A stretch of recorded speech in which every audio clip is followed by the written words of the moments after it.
mean, we first came in contact with you through the hit series Love and Hip Hop. I've been able to speak my truth, say how I feel. Yeah.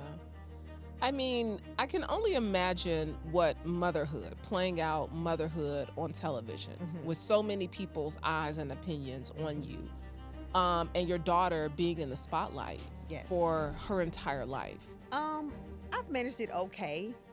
I do have one regret with that. I never asked her if she wanted to. So when your dad, when you got involved with Scrappy, how did he kind of step in some of the moments that kind of transpired? My dad despised him. How does co-parenting work for you? Co-parenting is good. I mean, sometimes I like him, sometimes I don't. You said we haven't even been in a relationship since 2012. We haven't had sex with each other since 2012. And I was like, oh, wow. I chose to stay and deal with somebody that I knew was crazy, who I knew his mom was crazy. But I chose to stay and to still deal with it.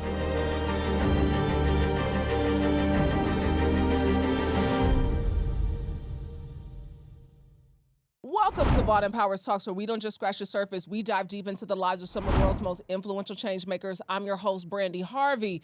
Now today, season 4, y'all are in for a treat because the one and only Love and Hip Hop star Erica Dixon's in the building. Much like the phoenix rising from the ashes, Erica Dixon's life is a testament to resilience, reinvention, and purpose. Born and raised in Atlanta, Georgia, Erica's early years were marked by instability, moving between Georgia and New York before finding her footing through grit, faith, and determination. Audiences first met Erica on Love and Hip Hop Atlanta. But what they witnessed was only the beginning. She evolved from a reality television personality and devoted mother into a multifaceted entrepreneur, author, and businesswoman. She is the founder of Classics, a beauty, hair, and fashion brand rooted in confidence and self-expression, and the author of a children's book inspired by her own journey. A mother of 3, a college graduate, a licensed real estate professional, and a woman committed to legacy. Erica Dixon is proof that some women aren't lost in the fire. They are built from it. Vaught Empowers Talks welcome Erica Dixon to the show. Hi. I am so excited to talk to you. Thank you for having me. I mean, you're like Atlanta royalty. Oh, thank you. Come on. I mean, we first came in contact with you through the hit series Love and Hip Hop. Yes, we did. I mean, 2012 is when you graced our TV screens as a reality television star. At the time, you were in a relationship with Little Scrappy. I mean, Mimi Faust has been on the show before. Yes, that's my girl. I mean, you gotta tell me, because you did your audition sitting in a medical office where you were working. Yeah. It was crazy. So they talked to me first and it was like, hey, we want to meet with you. We need you to come downtown like when you get off work. And I'm like, okay, where? And it was like to a hotel. I'm like, a hotel? Like, what is this? So Scrappy at the time was staying with me. So he was like, hey, just go. Like, hey, talk to them, see what they're talking about. I really think you should do this. Like, it'll, you know what I'm saying, help both of us. And it'll help him get his notoriety back because things had kind of simmered down. But I went. And I met with Mona. I also met with a guy named Stefan. And they were like, okay, we got to have you. You're the only normal one. And now I understand exactly what they were talking about. I mean, when I heard you say this in the interview that you were the only normal one, why did they say this?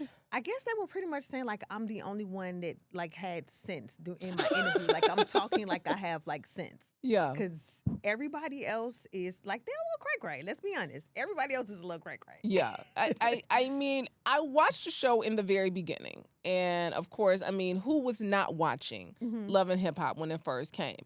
And then as the years and the seasons went on, I was like, okay, now I think we a little past some of this now, ain't we? You know, because it became so much about the drama. Yeah. But so much of what we learned about you, I mean, we talk about the public eye of relationships. I mean, your motherhood, your relationships with and co-parenting were all front page news. Sure was. Yeah. Sure was. And it was trying. It was very testing. I learned a lot about myself, seeing myself, you know, on TV. So I truly enjoyed, you know, the journey. No regrets here. I'm a Libra, gang. So, the experience, the life lessons, like it all molded me to who I am today. Yeah. What did you learn about yourself when you would watch the playbacks? Just that, I really was just so seeing me on TV is like, dang, that's you really dealing with all this. But now it's the public eye seeing it and having a public opinion Yeah. about that part of your life. So it was kind of like looking in the mirror, and it's like, dang, like I really sat here and went through all this, and I really didn't have to. You So really that's didn't what have I was to. saying. No, I didn't. Yeah. Why did you say that you didn't have to? Because I didn't, the choices that I made, I chose to stay and deal with somebody that I knew was crazy, who I knew his mom was crazy. But I chose to stay and to still deal with it. And it was, it was my decision. And seeing myself on TV, it's like, girl, like pick yourself up and keep it moving. Like you ain't got to deal with this. Yeah. And then that's what I did. I mean, I watched you and Scrappy did an interview with Carlos King about a year ago. Yes. And one of the questions that Carlos King, and y'all were so like truthful about this. You said, we haven't even been in a relationship since 2012. We haven't had sex with each other since 2012. And I was like, oh, wow. I was so surprised because, baby, the way y'all was going in and at it on the show, I was like, they got to still be doing something together. Yeah. But that's not the type of relationship Scrappy and I had. Before the fame and all that, like when I say we were friends, like we hung out and did stuff together. We went to the movies. We just kicked it. We might have went bowling. We liked a lot of the same things. So we were just friends. When he had relationships and he was saying he was talking to different people, I'm giving him advice. We were strictly friends. Yeah. It's later that it was like, okay, like I know we cool, but I'm kind of looking at you now. I know we just friends, but I'm kind of looking at you like, do you think we can take our relationship to the next level? I was like, nah, I know how you pump. Like, I'm good. We're going to just stay friends. And then eventually we ended up, getting together. So. Yeah. I mean, I could see that. And watching you all sitting next to each other and watching you in some of the clips, I'm like, you could really see that this was a genuine friendship that you all had with each other. Yes. Because there was a level of comfort. And I was telling my team this when we were in pre-production. I said, I watched you in interviews that you did by yourself. And then I watched you when you sat next to him. And there was this different level of comfortability that you had. Like, you just felt like, I mean, both of you all sitting there. I don't know if he was on a little something when he was doing the interview. I know if he was a little slizzard. I didn't know what was happening. Yes, definitely a little slizzard. Yes, ma'am. So, but there was just this level of ease that you all had sitting next to each other. Yeah. He's family. His family is my family. We met when I was 19. Our family's been around each other since we was 19. We still, like, even with the twins now, like, they still invite them to everything. It's gifts. If they get Imani something, they're getting the twins something. They say, hey, look, those are, our nieces as well. Her great-grandfather, he's like, hey, those are my, great-great-granddaughters as well. They just took them in. And that's because, I've been family for years. Yeah.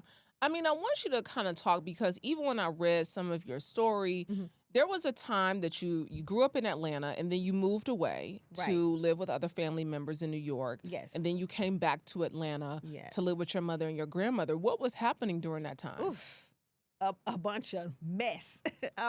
So my mom was on drugs and she was, I guess, trying to get herself together. So in the midst of that, of course, the system stepped in and it was like, hey, pretty much my grandmother said we was going to go to foster care. She was like, hey, let me contact my sister. Let me see if my sister will let them come up there to keep them together. It was me and my brother, my older brother, Breon. And my aunt said, yeah, send them up here. I don't want them to get separated. So they did the necessary paperwork, and we literally were flown to New York. Wow. And then once my mom, got herself together, got out of prison, they flew us back. We literally woke up one day, and it was like, hey, y'all going back to New York. Wow. And it was like, oh, well, we got school. And it was like, no. Not New York. Y'all going back to Atlanta. And we were back in Atlanta. Yeah. I mean, that's got to shape the way you view family and relationships. Yes, definitely. Yeah. For me, leaving New York that was tragic for me because I was, 12, 13, middle school. I had built friends, and it was so sudden, and I didn't know I was leaving, so I never got to say goodbye. So me coming back was just tragic. Me leaving, I don't really remember. I was so young, 5 or 6. So, but my years in New York, like I love New York. Let's be clear. If I could turn back the hands of time, I probably would have stayed and grew up in New York. What was the difference in your childhood there versus the childhood that you had in Atlanta? Stability. Mm. I had my aunt, my uncle. We were in private school. Our Lady of Lourdes in Massapequa, New York. We just had structure. I was in tap, jazz, ballet. I played the piano. Like I just was always busy. I was in the choir in, the church. So I stayed busy. When I came to Atlanta, it was just like school and nothing else. I was like, it's nothing else for me to do. They're like, no, just go to school. Yeah. It was boring. Really boring. I mean, so how did that shape your relationship with your mother? I mean, because incarceration and drug use. My mom's not like the typical mom. We're cool. It's no beef. But growing up, I always wanted my mom to. I watched one of my childhood best friends, Toya. The way her mom just was always there, supported her through everything. Like she never missed a beat, and I always wanted that from my mom. I felt like she didn't love me, but I knew she was battling her addictions. Yeah. Now that I'm older, I realized, hey, she had her own demons she was battling. It really had nothing to do with me. But when I came back, and you had the opportunity to fix or mend our relationship, you still didn't do it then, and that's when my father stepped in and he got custody of us. And my dad's been everything. He ain't missed it. Like, he hasn't missed a beat. So it's like everything I wanted my mother to be, that's what my dad was. Wow. So when your dad, when you got involved with Scrappy, how did he kind of step in some of the moments that kind of transpired? My dad despised him. I mean, from the beginning, when I first met him, my dad was like, you have so much going on. Like, who is this dude? And, at that time, like, he was like, okay, I don't want to work. I'm like, so what do you want to do? He was like, I want to be a rapper. I'm like, you sure? Like, we got to go to church and pray about this. We went to Bible study. He writing rap. We got to pray. We got to take this to the altar. He writing raps in church. I was like, we got to pray about this. But everybody was so against it. And my dad was like, that ain't no real career. Like, that ain't, stable. And I'm like, Dad, like, at least he's trying to do something. And then when his career jumped off, my dad was like, you know what? Well, shut me up. Yeah. I'm like, yeah, see? Yeah. So then, he came around and he was like, yeah, he all right. So they've been cool ever since. Well, that's wonderful, because I'm sure some of the stuff that Scrappy put you through in the worldwide television. Listen. Oh, yes. See, my brothers, now my brothers a whole nother topic. Now they was on go. Now they was ready. I'm like, listen, because at the end of the day, I'm like, we still have to deal with each other. Yeah. And we still got to be around each other. So just, hey, let it be what it is. It's okay. Were there moments when you were filming the show that your own self-preservation won out over the storyline? When you had to, like, let me protect myself before this storyline?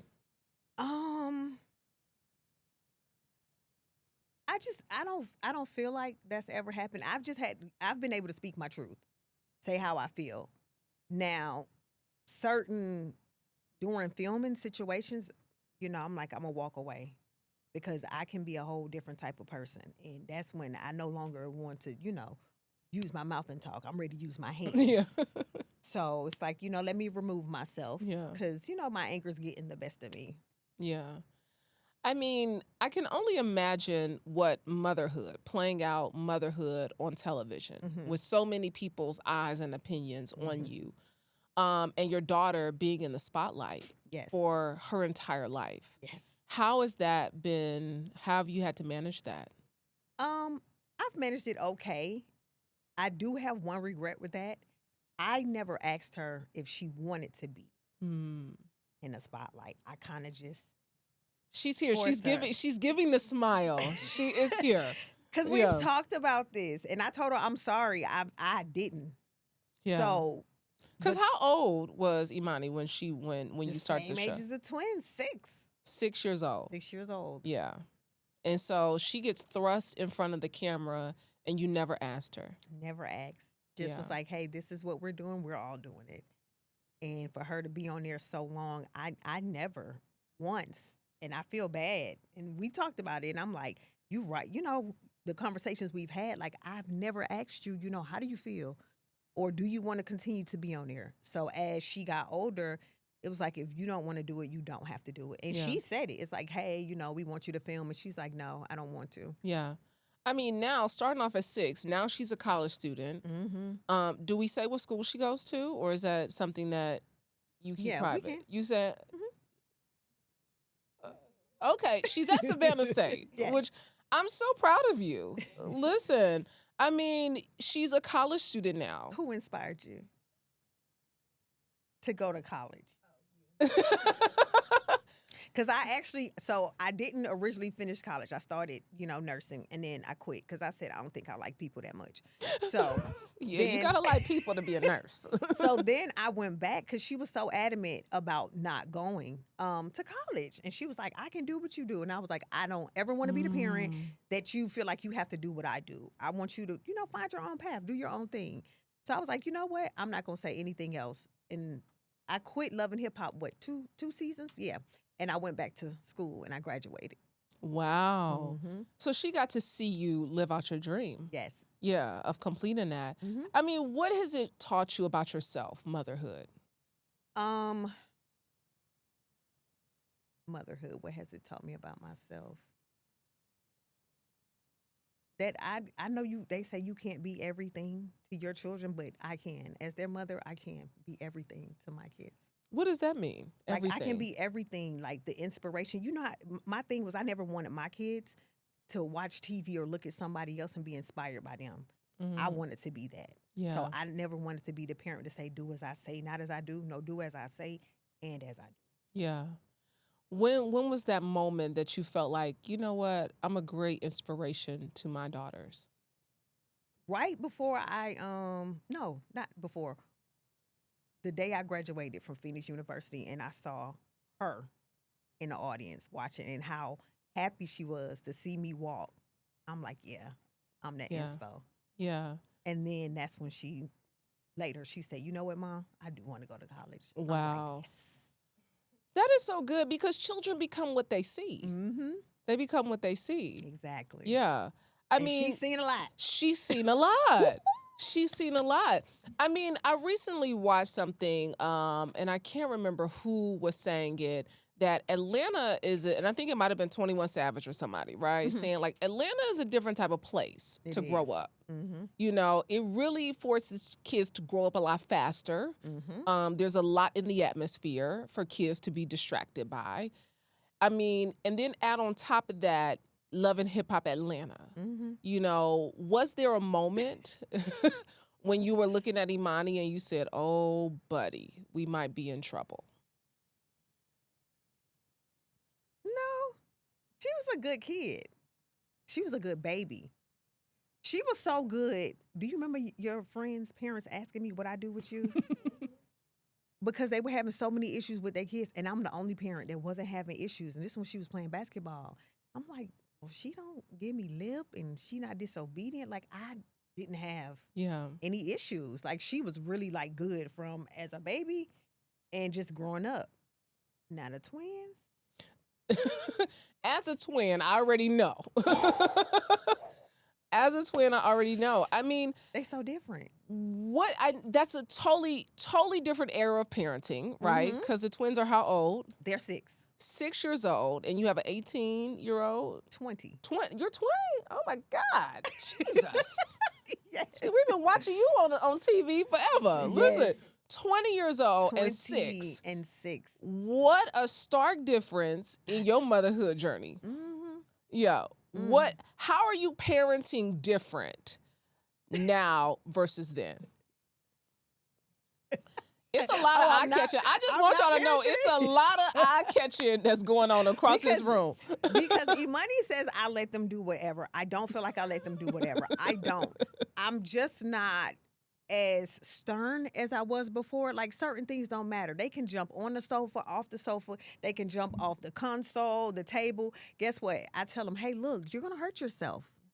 If you want to do it again and you do get hurt, just come get me. Because I'm telling you not to, because you're going to hurt yourself. But if you continue, knock yourself out, because that's what you're going to do. Listen, my sister be telling my nephew, like, I'm not going to the hospital. So whatever we going to have to do to patch you up in here tonight, Yes. baby, that's what we going to have to do. And that's what I be You on. bust your head, I'm going to go get some Vaseline, I'm going to go get some bandages, but we're not going to the hospital Yep. tonight. I say, just come get me. I'm going to fix you up, and you know you don't have to chill. But yeah, it just doesn't bother me. I mean, it's also different. Like, you're older now, Yeah. right? And I Mhm. think, too, when I hear so many mothers talk about the first baby versus the second, right? Mhm. And you're like, the second baby just doing whatever they want to do. Because the first one got all the, like...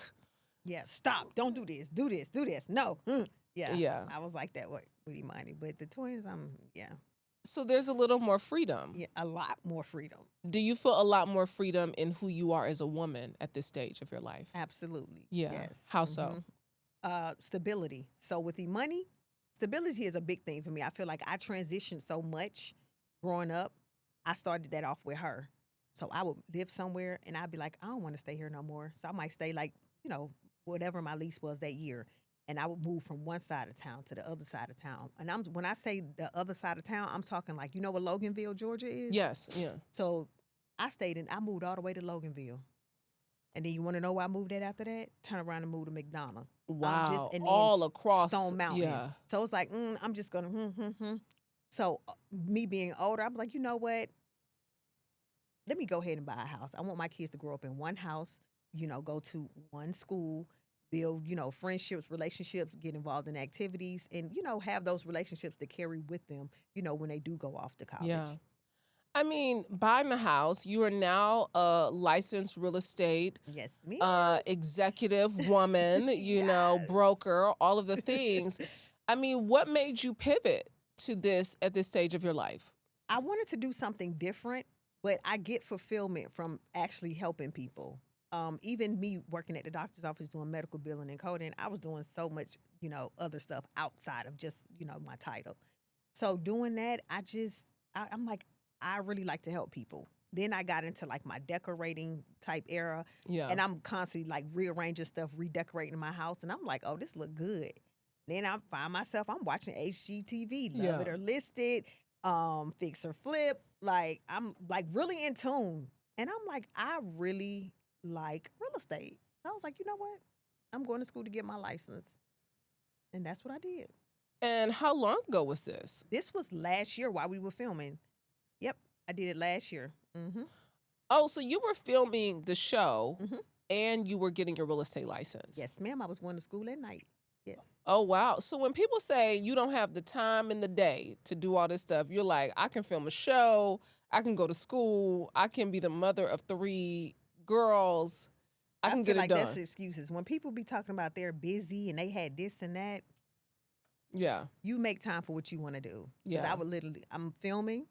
One of my twins is autistic. I'm very involved. I do parent training. She takes all therapies. She takes OT, speech, and ABA. And I'm involved in that. And I literally made sure I was there for that, made sure I filmed, and then I was at school at night.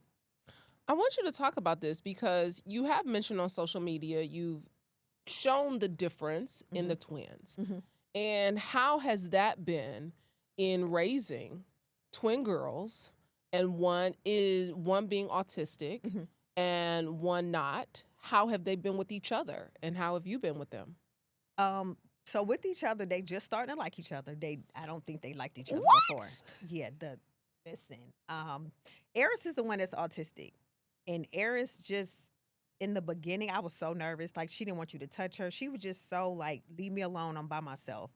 So I was overly affectionate, hugging her, kissing her. And so now, that's what we get. She wants to like rub against your face, all that. And I'm like, yes, okay. So we got past that. And then they thought she was going to be nonverbal. So I took her right when she was about to turn 3 and got her evaluated, and they gave her diagnosis. So she's been in intensive therapy since she was 3. So she's been repeating what we're saying, so she won't be nonverbal as they thought she was. And Yeah. then we just continue with the therapy, and then just treat her like I treat her sister. The same commands, the same things, I tell her sister to do, I tell her to do.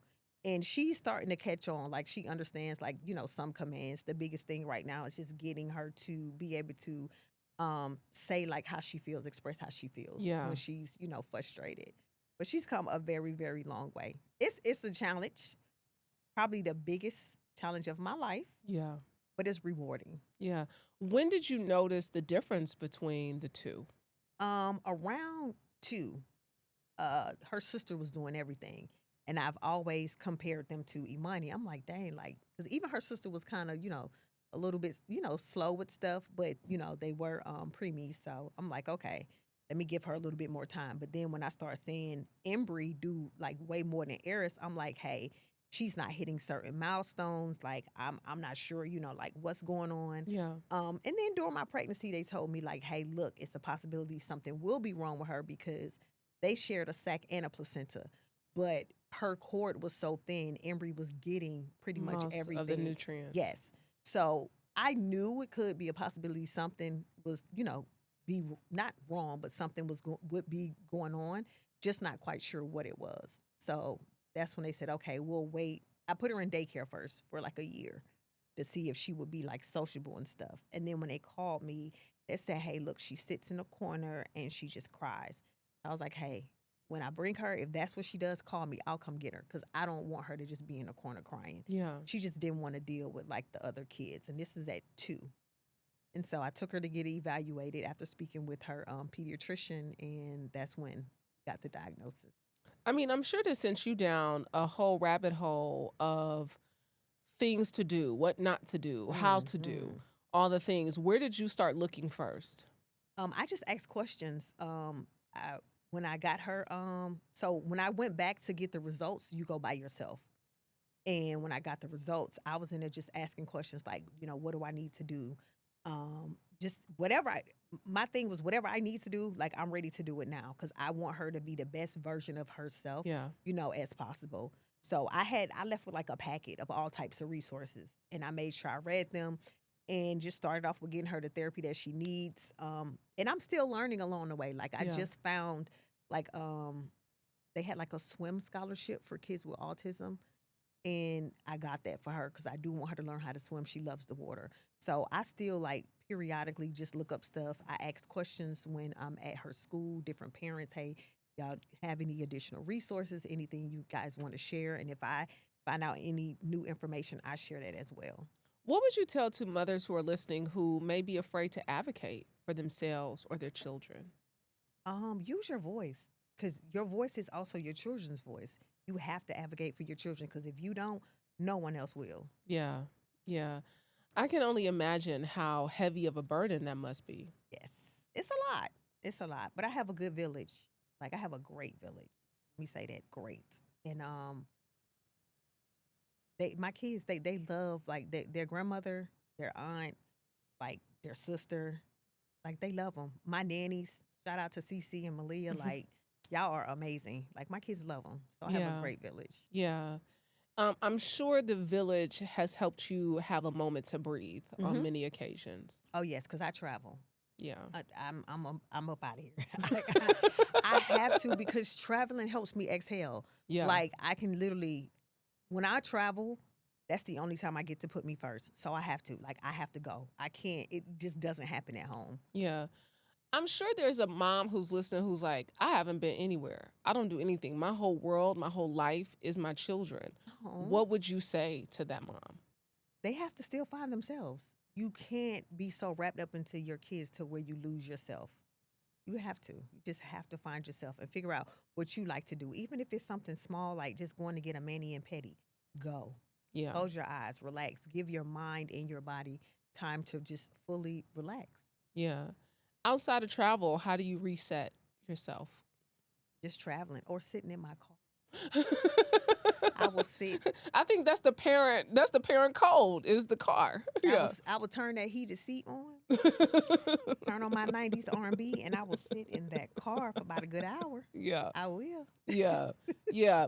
Have you had to seek therapy on this journey? Yes. How has that been for you? Therapy was good. I need to go back. Okay. And I need to start again. Therapy was really good. One of the things that was pivotal to me was that she taught me like what I went through, as a child. and I've heard this from other people, as far as like over mothering. Mhm. And I'm like, you know what? It's like everything that I've ever wanted, like I give that to my kids, but I go a little bit, above that. And it's like, it's okay. Like they're good. They don't need anything else. Yeah. Like you've done it. You don't have to do anymore. So I do have to tell myself, like, hey, Erica, like they're good. Like they're okay. You don't need to do anything else. Yeah. Because usually with most parents, they are parenting from what they lacked, right? And so even earlier you said your mom, you wanted her to be like your best friend's mom who Mhm. showed up all the time, who Mhm. did all those things. Mhm. So now you feel like, well, wait a minute, I got to be over the top mama. Yeah. Yeah. Yeah. Yeah. I'm working on it. I can't be everywhere, but I can be everything to them. So. Yeah. How does co-parenting work for you? Co-parenting is good. I mean, sometimes I like them, sometimes I don't. That's part of the journey. And that goes for Scrappy and the twins' dad. So Yeah.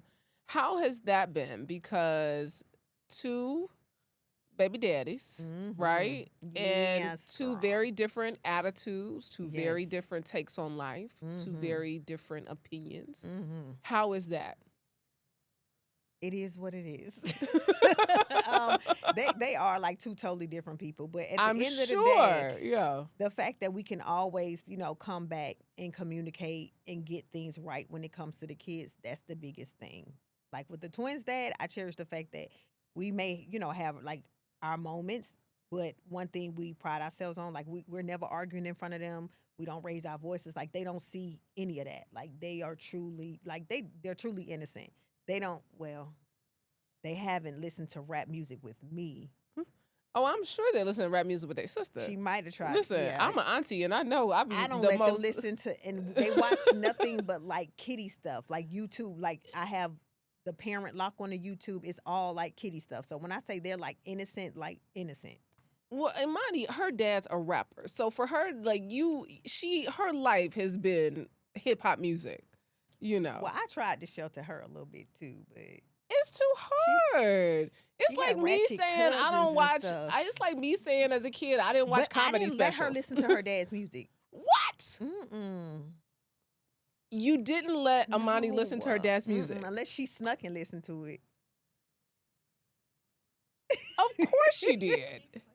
Listen, of course he did. He was probably in the car like, listen to my new stuff. No, because I told him no, she doesn't need to hear this. Later, like as a teenager, I get it because he wanted her opinion on stuff. Yeah. But like when she was younger, no, she didn't need to hear any of that. I think people, when they hear you, like Mother Erica is probably something that people just have not been able to fathom, right? Probably. Of how you mother. Because they're probably like, girl, you don't love hip hop. They probably like, what you mean she can't listen to, you're like the total antithesis of that. Yep. Mm-hmm. Wow. Yep. I mean, It's just, I'm different. You're different. Yeah. When it comes to the kids, it's, Yeah. just definitely different. If you could tell your younger self anything, what would you tell her? Whatever you want to do it. It's obtainable. Yeah. What advice would you give yourself, the younger Erica, before she got on Love and Hip Hop? Make wise decisions.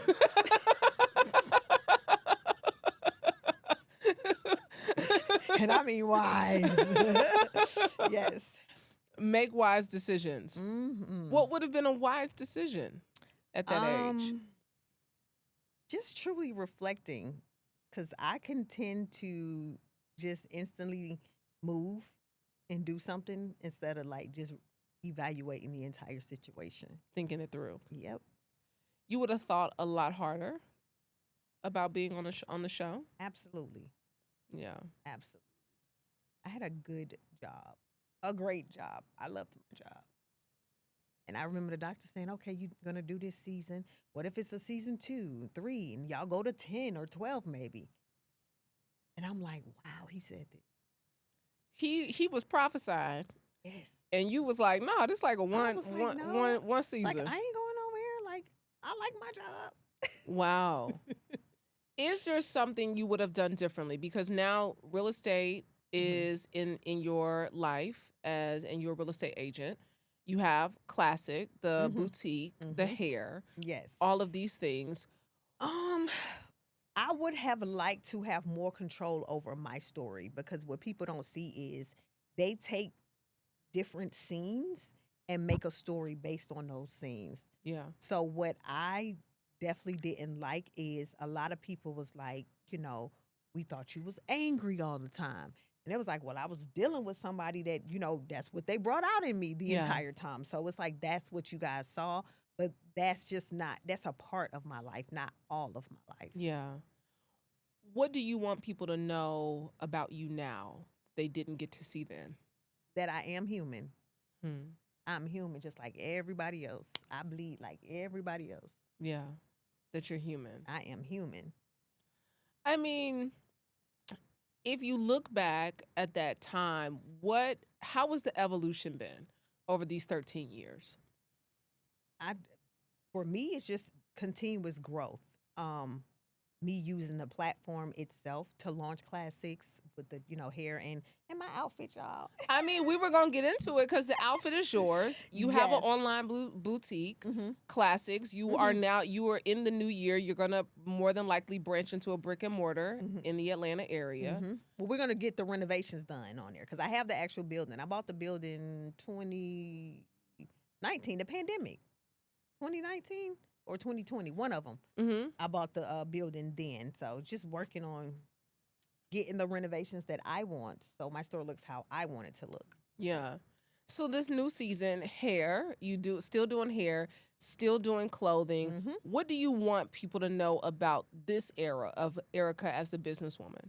So this era of Erica is like, my goal now is to help people, really more so with the real estate. That's my focus. Like home ownership, even commercial. Like if you're trying to, launch a business, you're looking for a building, like I truly want to be able to help as many people as possible. Yeah. Because the way the world is going right now, your best bet is to home ownership is your best bet right now. Home ownership is your best bet right now. Home ownership, yes.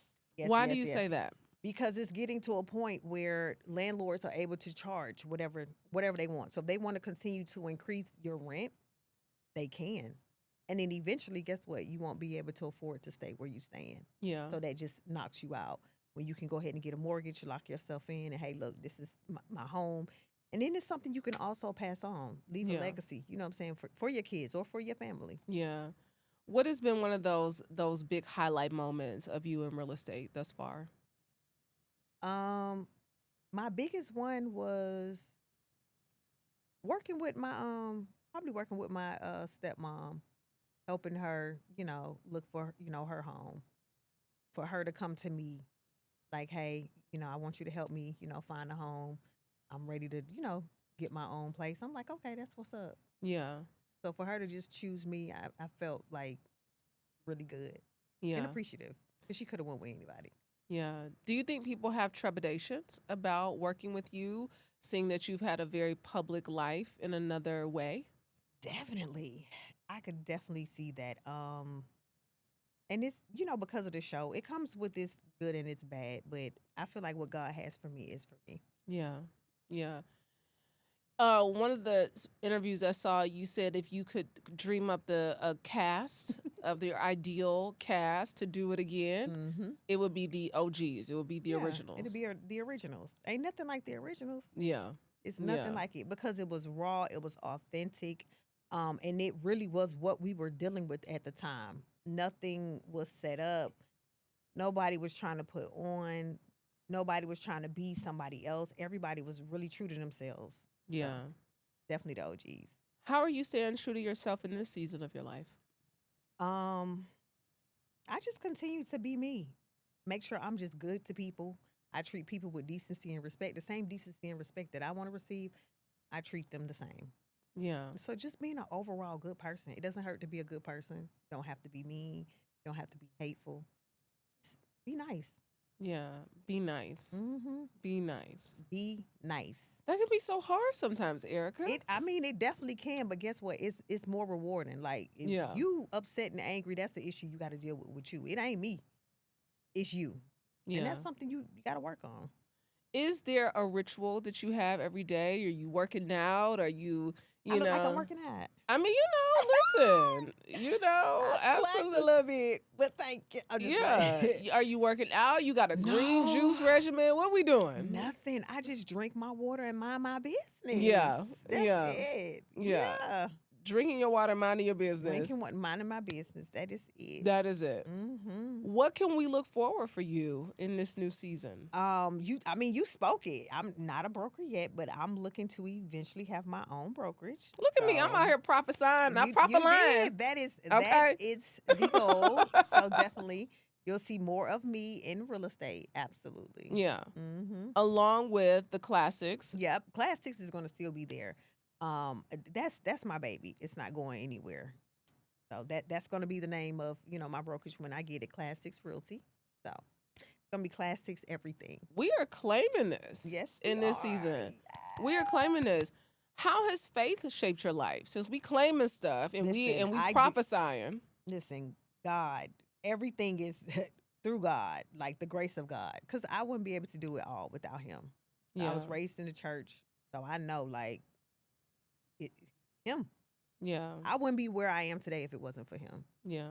What does spirituality look like right now? I attend church, not every Sunday because, like I said, Mama travels. But even when I'm not there, like I have to get that word in, on Sunday, and not just Sunday. I get the word in on Sunday, but I also, in the mornings, I look at YouTube. I have some type of prayer going. Yeah. As I get up and start my day, some type of inspiration. Yeah. And then I also listen to podcasts in my car. I've been listening to Sean Croxton. Oh, you've been listening to Vault and Power songs? What'd you say? Oh, what'd you say? What would you say? Oh, you said you Just listened to motivational. Oh, But Vault and yeah. Power songs. Vault 2. Mm-hmm. That's my new one. As we begin to close out this interview, one word you are committed to in this season of your life. Myself. Why? Just because I feel like I've always been put last, so I'm committed to, myself, putting myself first. Putting yourself first. Mm-hmm. Erica Dixon, thank you for sitting down with me. Vault and Thank Power Talks, you. another good one for the books. Be sure to share this with someone who needs to put themselves first in this season. I'm your girl, Brandi Harvey. Until next time, eat well, give a damn, move your body every single day. Peace.